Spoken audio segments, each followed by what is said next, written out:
제가 봉독합니다. 그러나 내게는 우리 주 예수 그리스도의 십자가 외에 결코 자랑할 것이 없으니 그리스도로 말미암아 세상이 나를 대하여 십자가에 못 박히고 내가 또한 세상을 대하여 그러하니라. 아멘. 방금 우리 한 절의 말씀을 읽었는데요. 이 말씀은 꽤 강력한 표현이 담겨 있죠. 다시 보시면 그러나 내게는 우리 주 예수 그리스도의 십자가 외에 결코 자랑할 것이 없다. 이렇게 말씀하고 있기 때문입니다. 여기 결코라고 하는 이 단어가 담고 있는 강력함입니다. 바울이니까 그럴 수 있겠지. 바울이 보통 사람이야. 우리가 어떻게 바울 같은 사람하고 견줄 수 있겠어? 그렇게 생각할 수 있습니다. 여기서도 그러잖아요. 내게는, 그죠? 내게는 우리 주 예수 그리스도의 십자가 외에 결코 자랑할 것이 없다. 분명히 바울의 고백입니다. 근데 우리가 이 말씀을 그렇게만 본다면 하나는 알고 또 하나는 놓치는 셈입니다. 왜 그렇습니까? 맞습니다. 나 바울은 그리스도의 십자가 외에는 결코 자랑하지 않는다. 그건 분명히 맞는 말이죠. 근데 여기 또 어떤 표현이 있습니까? 예수 그리스도의 십자가 앞에 뭐가 있습니까? 바울의 주입니까? 아니죠. 우리 주 예수 그리스도의 십자가. 다시 말해서 이 고백은 다만 바울의 것만이 아니다라는 것이죠. 예수 그리스도를 구주로 믿고 고백하는 그 누구라고 할지라도 바울과 같아야 된다는 것입니다. 우리 중에 그 누구라도 그리스도의 십자가 외에는 결코 자랑할 것이 있어서는 안 된다라는 말씀입니다. 사도 바울은 갈라디아서 이 말씀 가운데서 이것을 상당히 강조합니다. 우리가 보통 같은 신앙 안에 있어도 서로 다른 점이 있다 그런 생각을 많이 하지 않습니까? 넓게 보자면 기독교 신앙 안에서도 기독교 교회 안에서도 교파별로 또 교단별로 각각 다른 강조점들이 있다라고 생각을 합니다. 좁게 보더라도 우리가 같은 교회에서 신앙생활을 해도 각각의 신앙의 성향들이 있고 또 각각이 강조하는 바가 있다라고 우리는 생각을 합니다. 물론 틀린 말은 아닙니다. 우리가 어떻게 다 똑같을 수가 있겠어요, 그죠? 지적인 것을 좋아하는 분들은 그 중에서도 성경 공부 같은 거를 참 좋아할 것이고, 어떤 분들은 기도를 좋아하고, 또 어떤 분들은 찬송을 좋아하거나 아니면 성도들 간의 교제를 좋아하는 사람들이 분명히 있겠죠. 각각 성향에 따라서, 그렇죠? 근데 이 말씀은 단지 그런 성향의 문제가 아닙니다. 믿음의 본질, 복음의 핵심에 대한 문제입니다. 바울식으로 표현하자면 누구든지 그리스도의 십자가 외에 자랑하는 것은 복음이 아니다. 그것은 본질에 비켜 서 있는 것이다. 그런 의미입니다. 여러분 갈라디아서 1장을 보시면 바로 이 부분이 어느 정도로 강조되고 있는가 하는 것을 보실 수가 있을 것입니다. 갈라디아서 1장 6절 이하의 말씀입니다. 그리스도의 은혜로 너희를 부르신 이를 이같이 속히 떠나 다른 복음을 따르는 것을 내가 이상하게 여기노라. 다른 복음은 없나니 다만 어떤 사람들이 너희를 교란하여 그리스도의 복음을 변하게 하려 함이라. 그러나 우리나 혹은 하늘로부터 온 천사라도 우리가 너희에게 전한 복음 외에 다른 복음을 전하면 저주를 받을지어다. 우리가 전에 말하였거니와 내가 지금 다시 말하노니 만일 누구든지 너희가 받은 것 외에 다른 복음을 전하면 저주를 받을지어다. 그렇죠? 참 무서운 말씀이죠. 무서운 표현들입니다. 혹시나 기독교 신앙 안에는 이런 복음도 있고 저런 복음도 있지 않습니까? 라고 생각할지 모르지만 절대로 그렇지가 않다라는 거죠. 다른 복음은 없다. 오직 하나의 복음뿐이다. 만일에 나를 비롯한 사도들이 전했던 그 복음 외에 다른 복음을 전한다면 저주를 받을 것이다. 그것은 하늘로부터 온 천사라고 할지라도 예외가 없을 것이다. 그런 말씀입니다. 굉장히 강력한 말씀이죠. 그렇다면 바울이 여기 이 갈라디아서에서 말하는 다른 복음이라고 하는 것은 어떤 걸까요? 오늘 본문 6장 14절 말씀 가운데 바로 그 힌트가 있습니다. 그게 뭐냐 하면은 자랑이라고 하는 것입니다. 자랑. 무엇이 너의 자랑이냐 하는 걸 생각해 보라는 거죠. 만일에 우리 주 예수 그리스도의 십자가 외에 우리에게 다른 자랑이 있다면 너희는 복음에서 한참이나 비켜간 것이다. 그렇게 말하는 것입니다.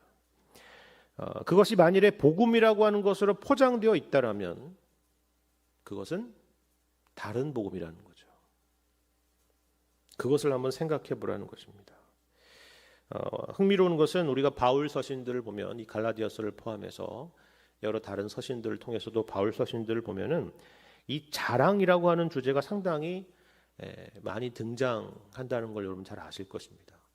그런즉 우리가 자랑할 것이 무엇뇨? 그렇죠? 사랑은 자랑하지 아니하며, 그죠? 자랑이라는 표현이 굉장히 많습니다.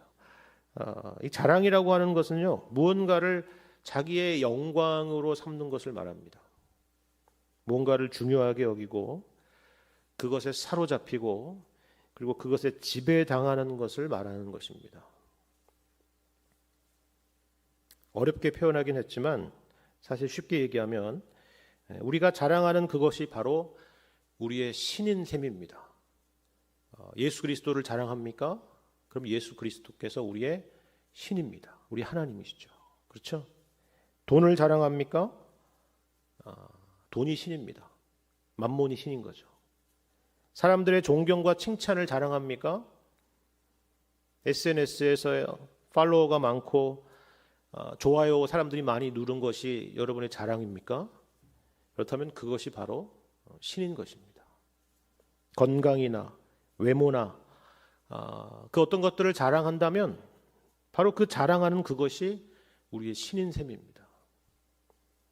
바울이 왜 이 자랑이라고 하는 주제를 이 갈라디아서만이 아니라 여러 서신 가운데서 많이 등장시켰을까라는 것을 생각할 때에 이 바울이 당시에 사역하던 그 시대와 또 지역들이 보여준 어떤 것이 있지 않을까 이런 생각을 한번 해보게 됩니다. 물론 오늘날도 전혀 다르지 않다라고 그렇게 생각을 하는데요.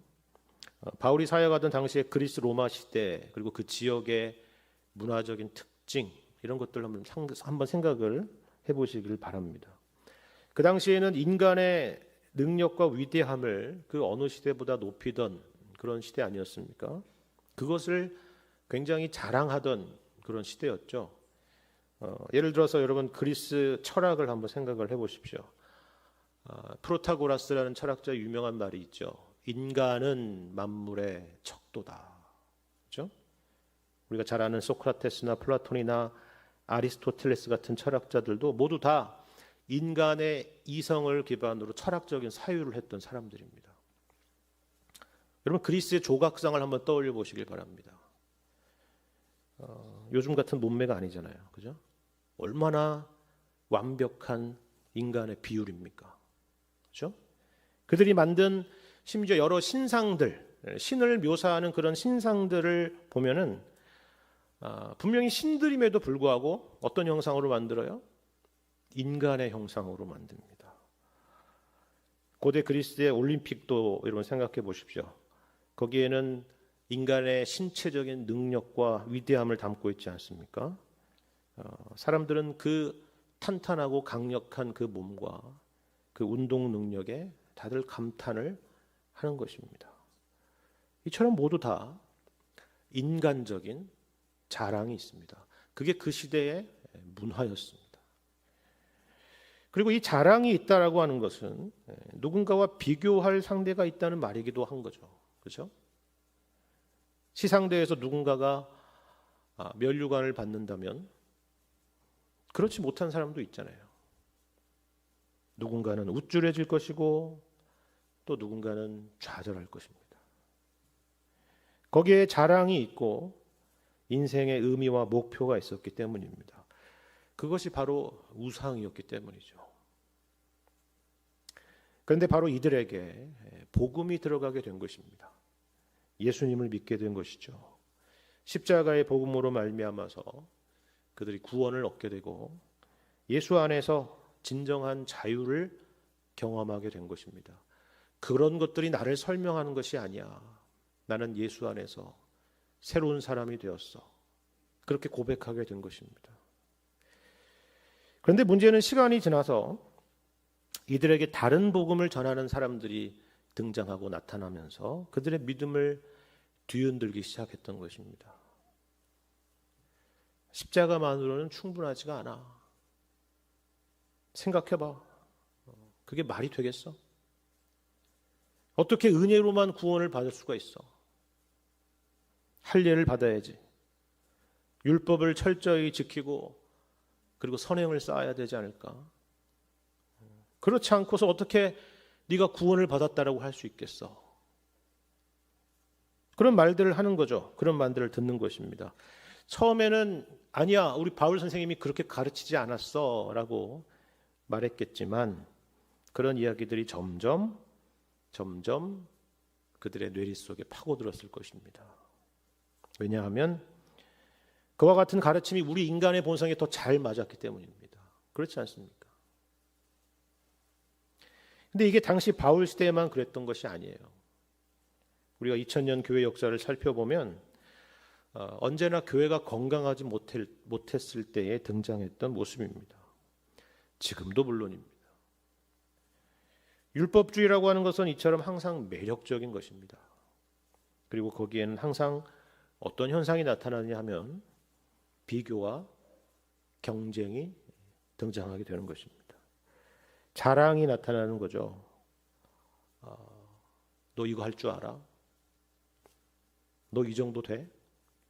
이 정도 신앙 정도 돼? 그런 것들이 나타나는 것입니다.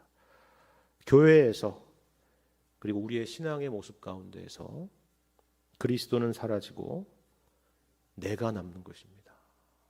자랑이 있는 것이죠. 교회라고 하는 거룩해 보이는 울타리가 있을 뿐이지 여전히 교회 안에서 또 다른 세상이 존재하는 것입니다. 지금 바울이 그것을 지적하는 것입니다. 뭐가 문제였을까요? 오늘 본문 말씀을 다시 보시겠습니까? 그러나 내게는 우리 주 예수 그리스도의 십자가 외에 결코 자랑할 것이 없다라고 말씀하죠. 이것이 바로 우리 모든 신자들의 정체성이다라고 말하는 것입니다. 그렇다면 반대로 그리스도의 십자가로 자랑한다라는 것은 또 무슨 말일까요? 우리가 십자가 형상을 만들어서 이렇게 목걸이도 걸고 그리고 지붕 위에도 달고 우리의 옷이며 가방이며 핸드폰 키링이며 그렇게 그런 곳에 십자가 문양을 넣는 것이 십자가를 자랑하는 것입니까? 당연히 그런 말이 아니겠죠. 그렇다면 이것은 구체적으로 어떤 모습을 갖고 있을까요? 여러분 이어지는 말씀에 우리는 그 힌트를 얻을 수 있습니다. 이렇게 말씀하죠. 그리스도로 말미암아 세상이 나를 대하여 십자가에 못 박히고 내가 또한 세상을 대하여 그러하니라 라는 것입니다. 이 표현이 좀 어려울 수 있는데요. 다른 성경 번역을 보면요. 이 내용이 이렇게 되어 있습니다. 그리스도로 말미암아 내 쪽에서 보면 세상이 죽었고 세상 쪽에서 보면 내가 죽었습니다. 이런 의미입니다. 무슨 말입니까?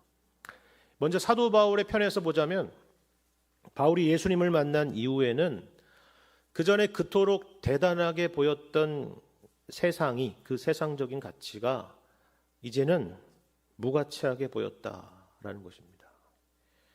여러분 여기에 대해서는 역시나 사도 바울이 쓴 빌립보서 3장에 있는 말씀보다 이것을 더 잘 표현하는 것은 없다라고 저는 생각을 합니다. 어떤 말씀입니까? 빌립보서 3장 7절 이하의 말씀인데요. 그러나 무엇이든지 내게 유익하던 것을 내가 그리스도를 위하여 다 해로 여길 뿐더러 또한 모든 것을 해로 여김은 내 주 그리스도 예수를 아는 지식이 가장 고상하기 때문이라. 내가 그를 위하여 모든 것을 잃어버리고 배설물로 여김은 그리스도를 얻고 그 안에서 발견되려 함이니 내가 가진 의는 율법에서 난 것이 아니오 오직 그리스도를 믿음으로 말미암은 것이니 곧 믿음으로 하나님께로부터 난 의라. 그렇죠? 예수님으로 인해서 그동안 나를 나대게 했던 것들을 심지어 뭘로 여겼다고요? 배설물로 여겼다는 것입니다. 그렇죠? 그리고 또 한편으로 세상 쪽에서 볼 때도 내가 죽은 것처럼 보였다는 겁니다. 이건 참 또 재밌는 표현이죠. 사실 사도 바울은 유대교 안에서, 유대 공동체 안에서 승승장구할 만한 모든 여건과 모든 스펙을 다 갖췄던 사람 아닙니까? 모든 사람이 부러워할 만한 그런 사람 아니었습니까? 히브리인 중에 히브리인이었고 베냐민 지파였고 바리새인이었습니다.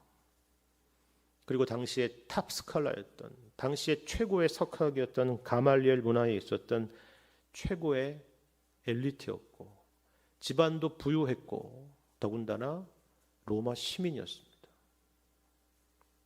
그런데 이 모든 것들을 다 뒤로 하고 다메섹 도상에서 예수님을 만난 이후에 이 모든 것들을 다 뒤로 하고 복음을 위해서 사는 겁니다.